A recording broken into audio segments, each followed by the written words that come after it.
Narrador de historias.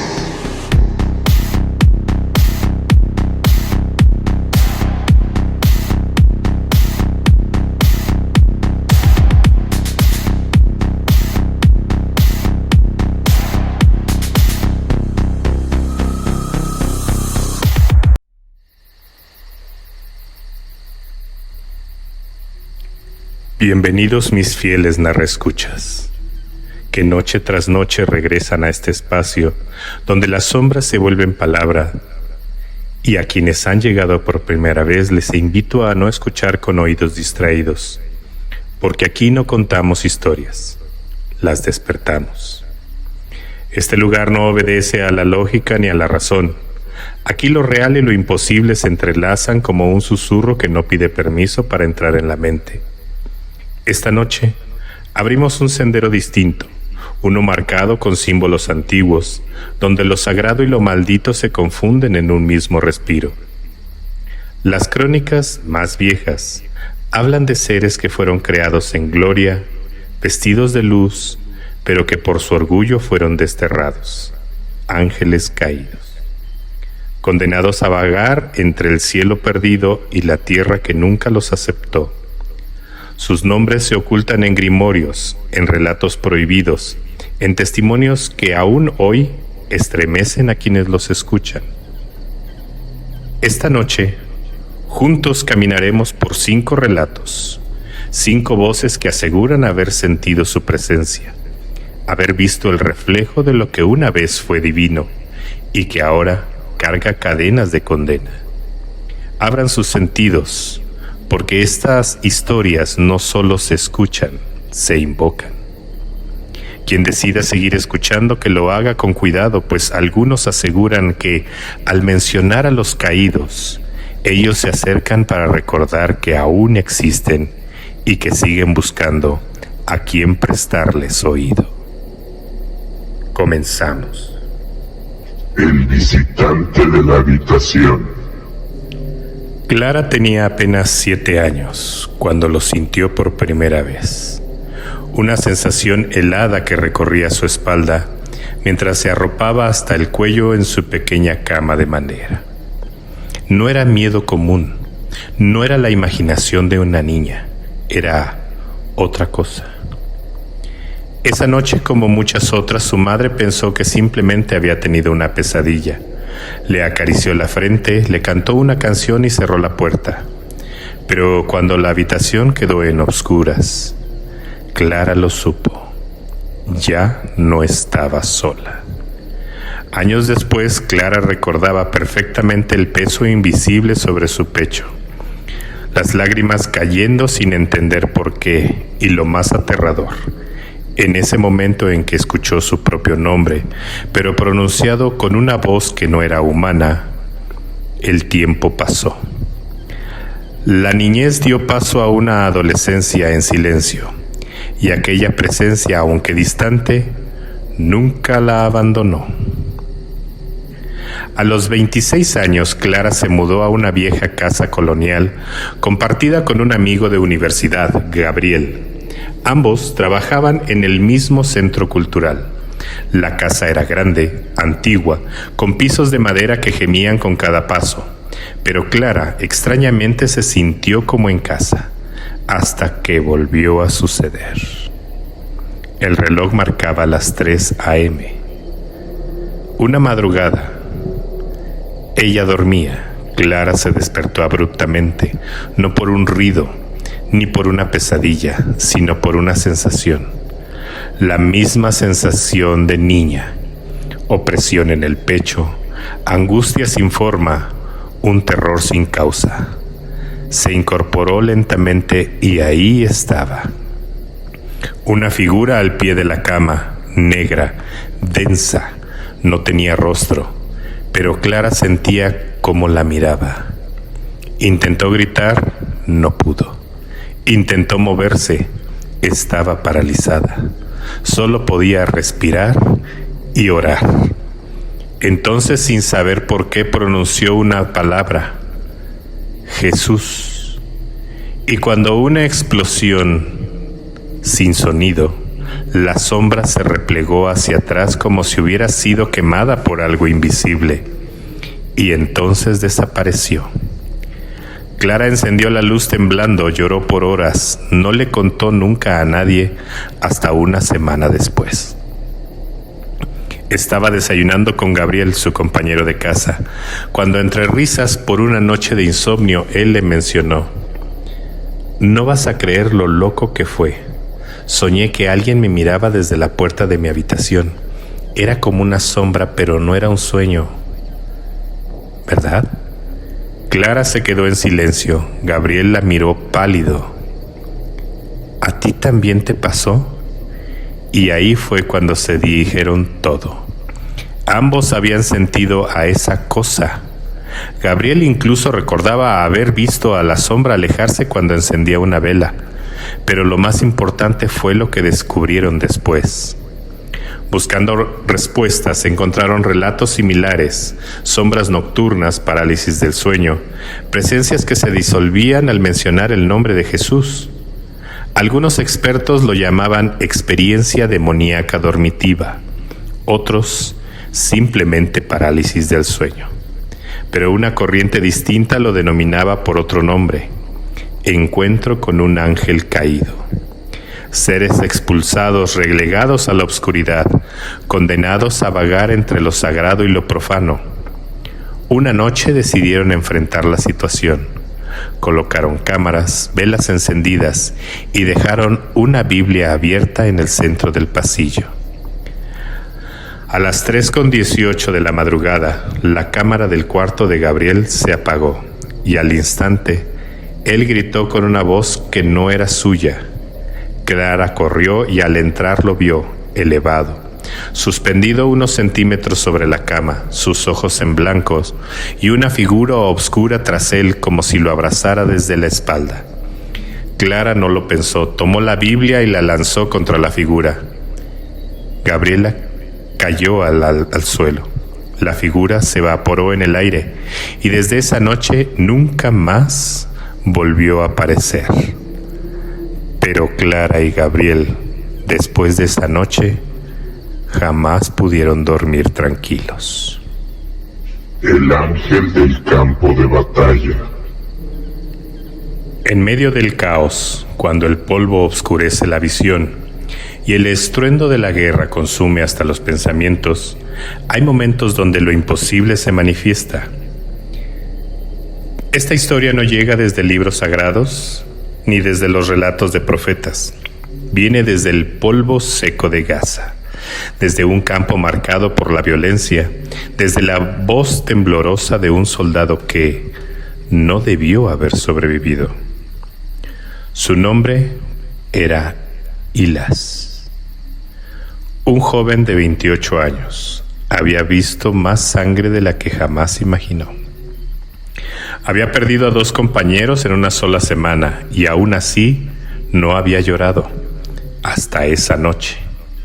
Era la 3ª incursión del mes. Estaba revisando una zona aparentemente despejada cuando un sonido agudo cortó el aire. Un proyectil, una granada artesanal lanzada desde un edificio destruido. Cayó a menos de 1 metro de él. El mundo en ese momento se detuvo.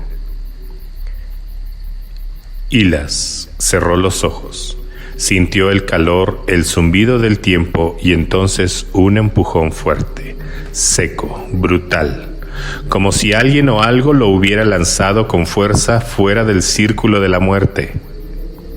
Cuando abrió los ojos, su pierna dolía. El tobillo estaba destrozado, pero seguía vivo. Los restos de la explosión estaban a pocos pasos, todo a su alrededor estaba quemado, pero él no. En medio del humo, mientras trataba de arrastrarse hacia la cobertura, Hilas lo vio. Una figura entre la niebla del fuego, alta, envuelta en una luz que no cegaba, pero que tampoco se explicaba.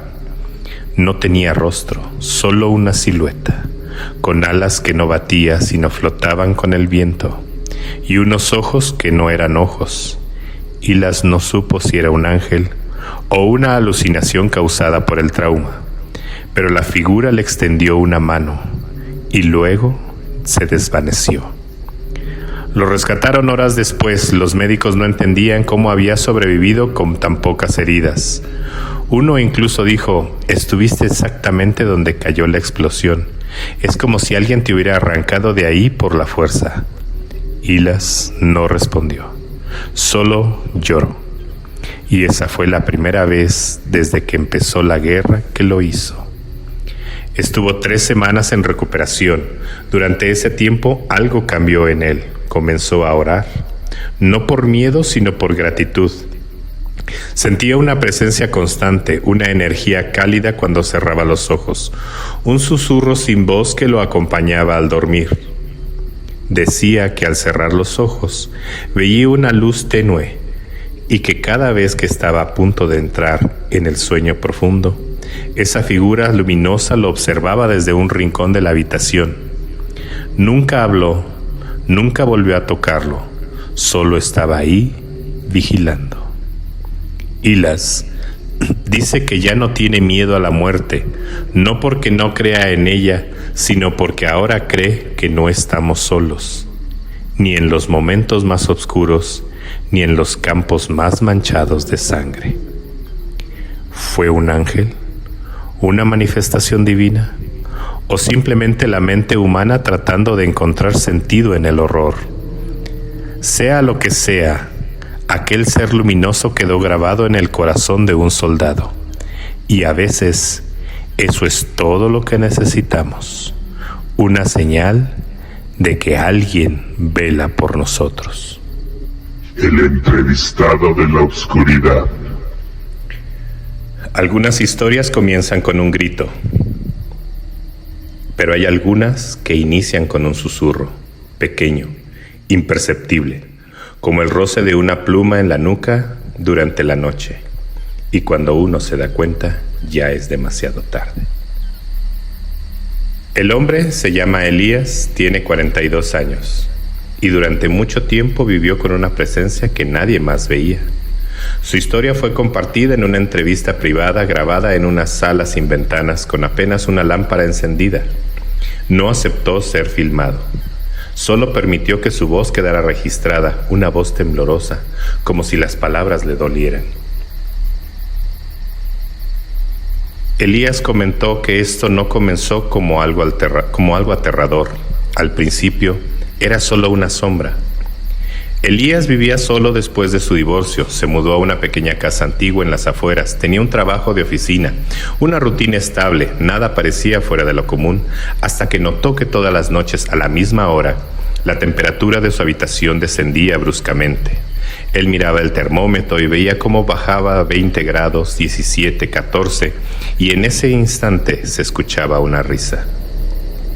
La primera vez creí que venía de la calle, la segunda del pasillo y la tercera la escuché detrás de mí.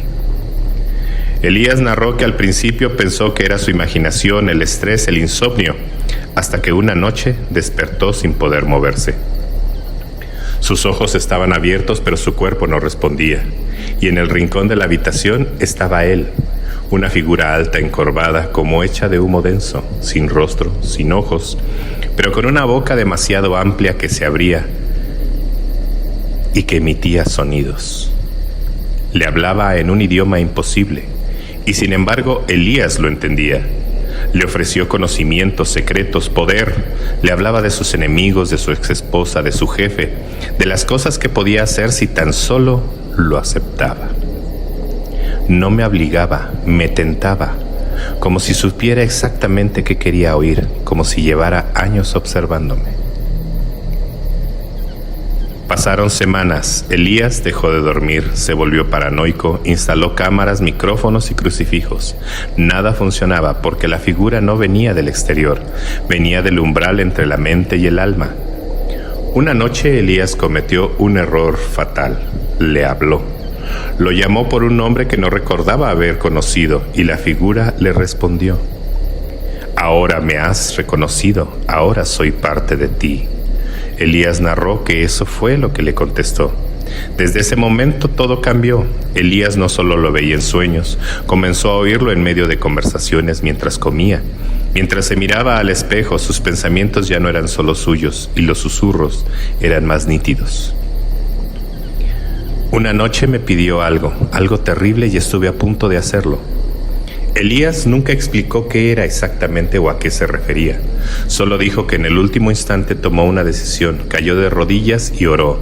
No sabía cómo, él no era creyente, no recordaba ninguna oración.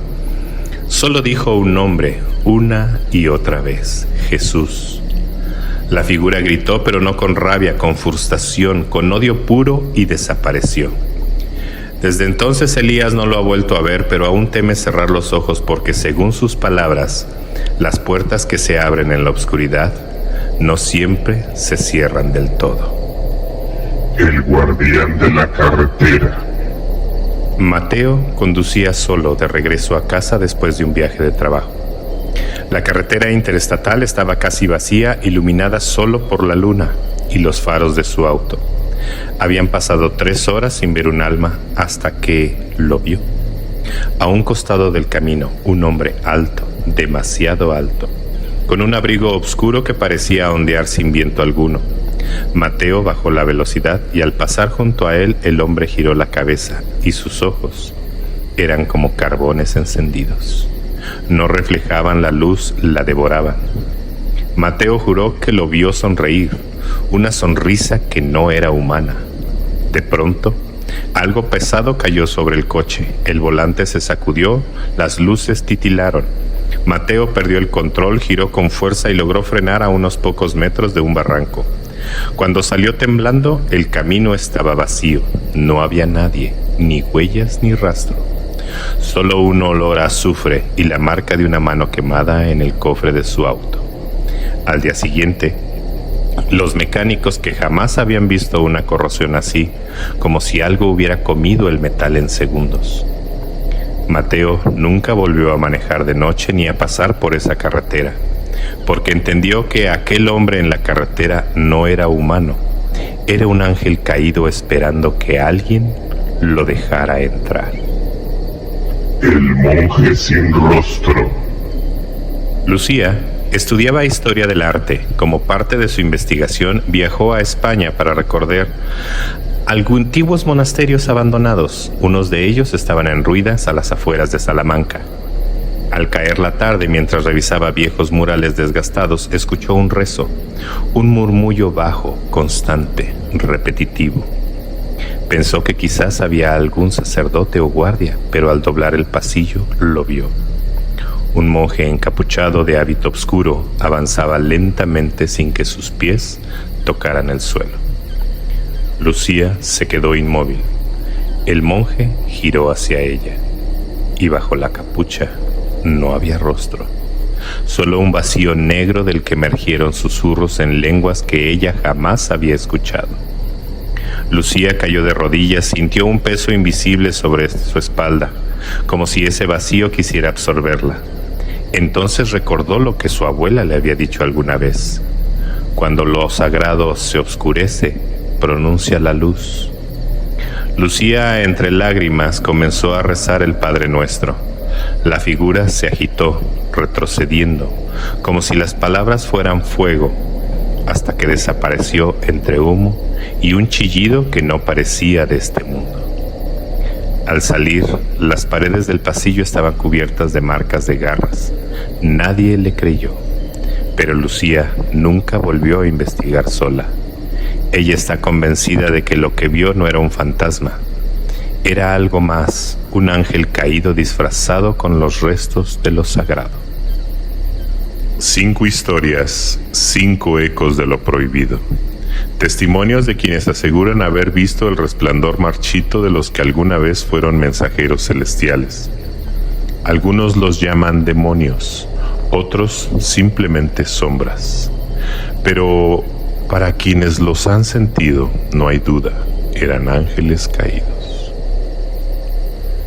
Queridos narraescuchas, no olviden que lo caído siempre busca arrastrar consigo que detrás de una sonrisa amable en la carretera o de un hábito en ruinas dentro de un convento puede ocultarse aquello que perdió la gracia y ahora busca compañía en su condena. Mantengan sus ojos abiertos, mantengan su fe firme, porque en la oscuridad ellos siguen esperando. Yo soy el narrador de historias y les deseo buenas noches.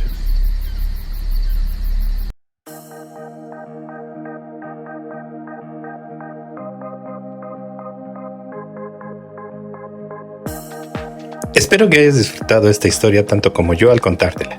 Recuerda suscribirte porque cada semana liberamos 3 nuevos episodios en las principales plataformas: Spotify, iVoox, Amazon Music, Apple Podcast, TikTok, iHeartRadio, Castbox y YouTube Podcast. Solo búscanos como el narrador de historias con la imagen inconfundible de nuestro narrador encapuchado. Y si tienes un relato, una experiencia o una leyenda que quieras compartir, envíala a nuestros correos paranormalyovnis@gmail.com o paranormalyovnis@hotmail.com. Queremos darle voz a tu historia y que muchos más puedan escucharla.